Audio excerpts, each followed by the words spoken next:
Has Alberta finally had enough? Are they looking for a way out? Well, this next gentleman, he seems to think so.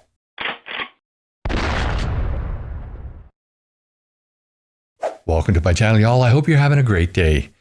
In this video, we're going to talk about a lawyer from Alberta who wants to go down to US and take a delegation with him in order to speak with Donald Trump. They want to talk to Donald Trump about the possibility of Alberta becoming the 51st state or having some other arrangement with the United States, basically becoming a territory, a state, or having some sort of economic union. Rachel Parker, formerly of True North, posted this on X. Alberta eyes U.S. statehood. A group from Alberta feeling neglected by federal policies from Ottawa has initiated discussions about becoming a U.S. state. Lawyer Jeffery Rath has mentioned plans to send a delegate to Washington, D.C. to discuss statehood with President Trump, highlighting issues like trade disputes and governance dissatisfaction. So as most of you know, I've talked about the possibility of merging Canada and the US for quite some time, especially Western Canada, and it seems like this is catching on. So I've reached out to Jeffery Rath and sent him an email asking if he would be interested in giving me an interview. Now, I've just done that. He hasn't had time to respond. Hopefully that will come in the future. But in the meantime, let's take certain clips from the Rachel Parker interview and just see a little bit of what he has to say.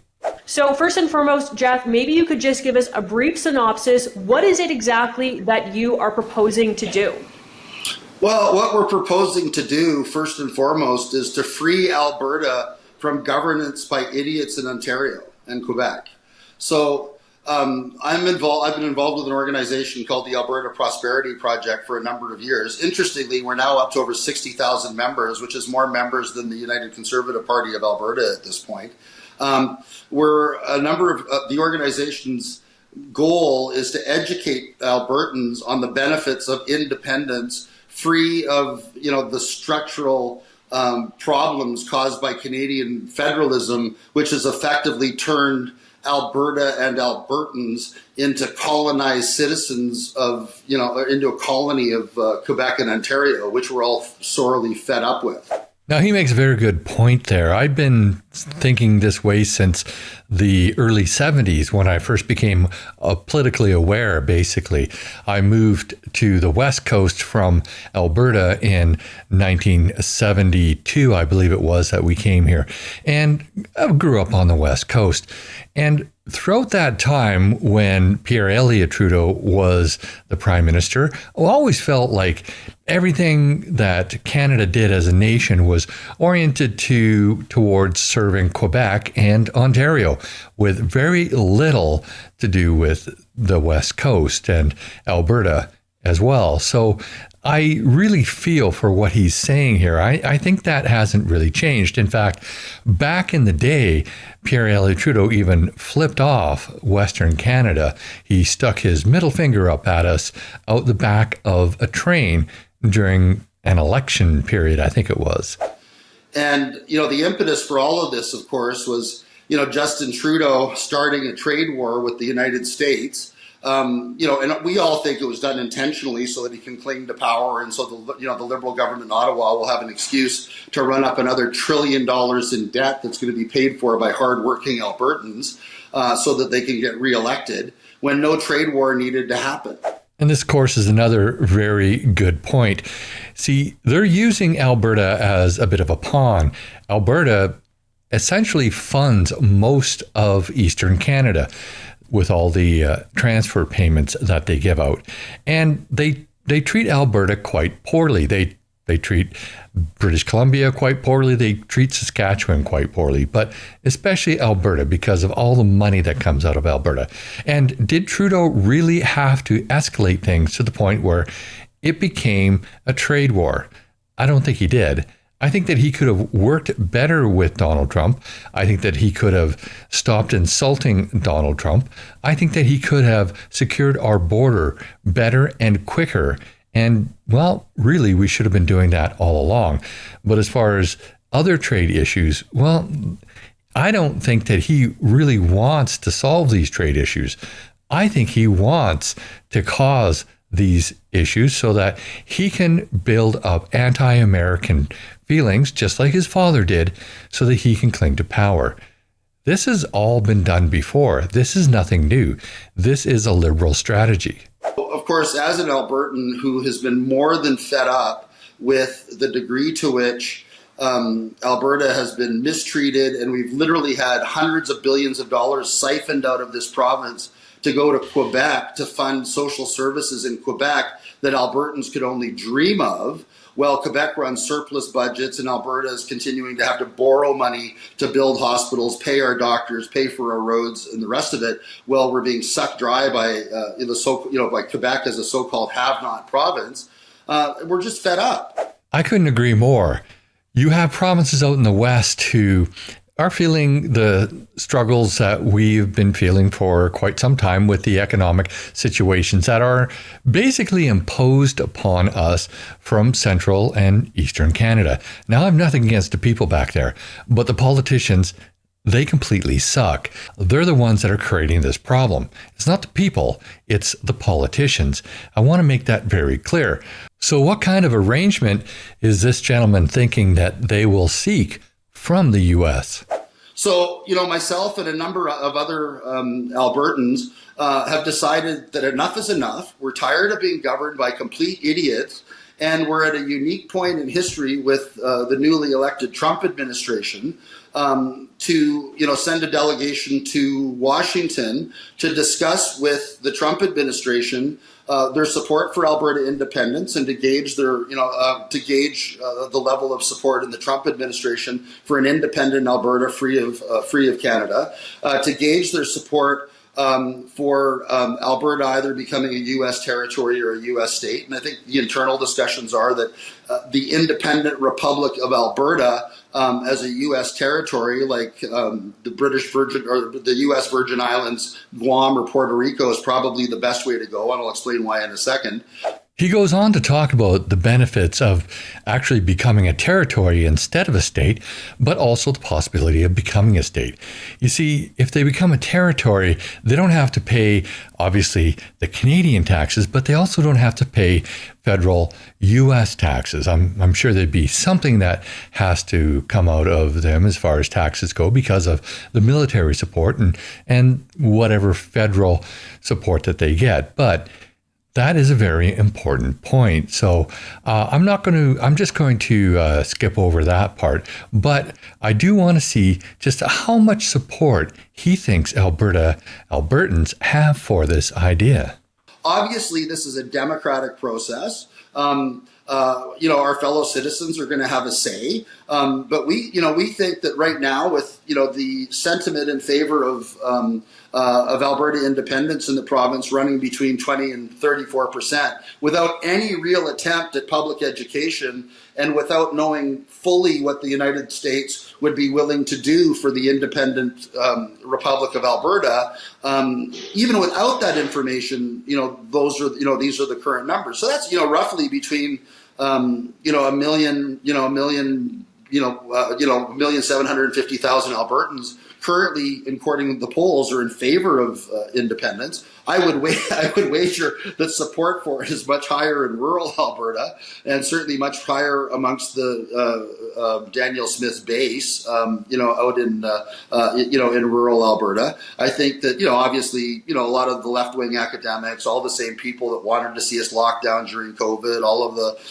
the people with socialist tendencies in the province, are going to have a tough time swallowing this. But, I think, honestly, given the ability to do this, given, a massive marketing budget for, and a carefully planned educational campaign leading up to a referendum, I think it wouldn't be that tough of a sell at this point in history to get more than 50% of Albertans to say, we've had enough, and we deserve to be prosperous, and we deserve to be decolonized from Quebec and Ontario, and it's time for us to stand on our own 2 feet and go our separate ways. And that's huge. Up to 34% he's estimating. Of course, that is just an estimation. It is over a third of the population.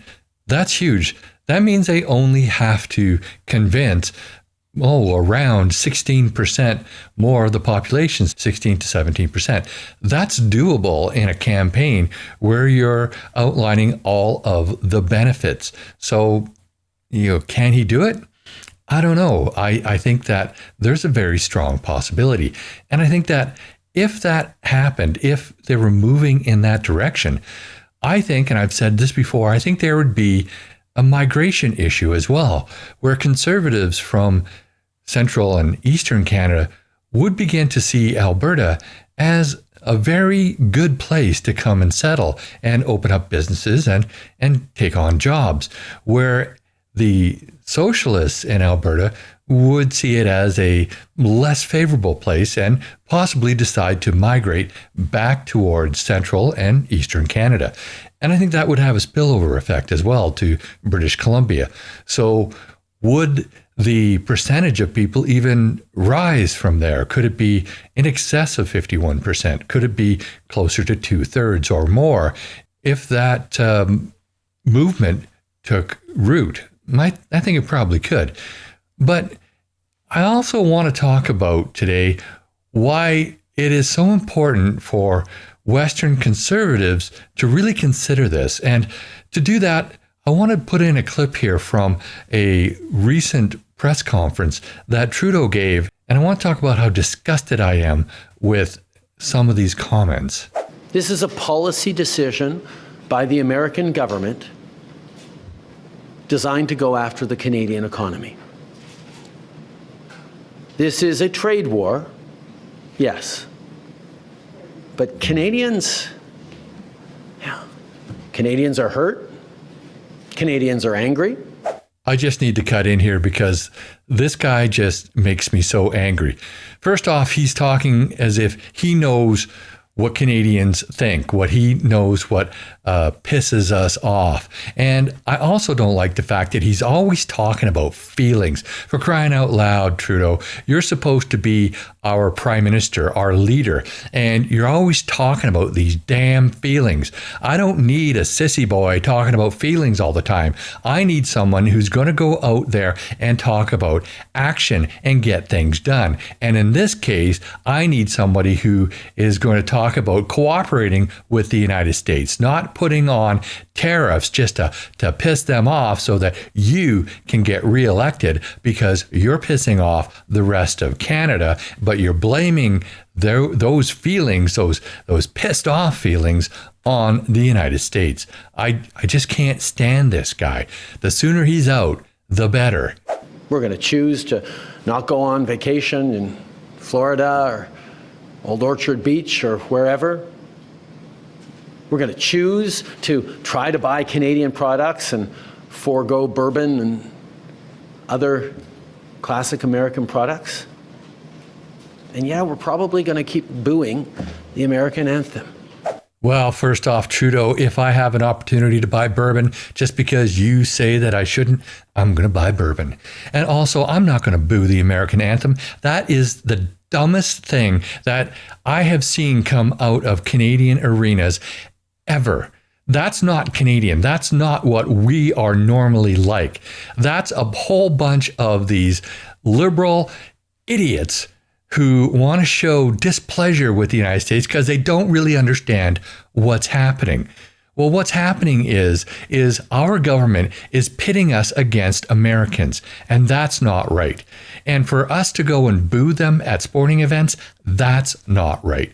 And that is one of the reasons why we as Western conservatives should be totally trying to separate from the rest of Canada because of this crap, because of this guy, because of the fact that he is driving a wedge between us and the United States. It's not the United States. You can blame Trump all you want, but it's not really him. It's this guy who's doing it. But that's just my opinion. I'd love to know what you think. Put your comments down below. And while you're at it, please like this video, share with your friends and on social media. And if you haven't already, please subscribe to my channel and hit that bell notification so you never miss another video. Also, please join me on Thursday evenings at 6 p.m. Pacific time for my live stream on both YouTube and Rumble, where you're invited to join in on the conversation. Finally, if you reside on Vancouver Island and you want to get your firearms license, I teach the required course. In fact, I'm teaching one this weekend. So if you want to take a course from me, feel free to check out the links in the description of this video to my website where you can sign up for a course. Thanks for watching, and I'll see you in the next video.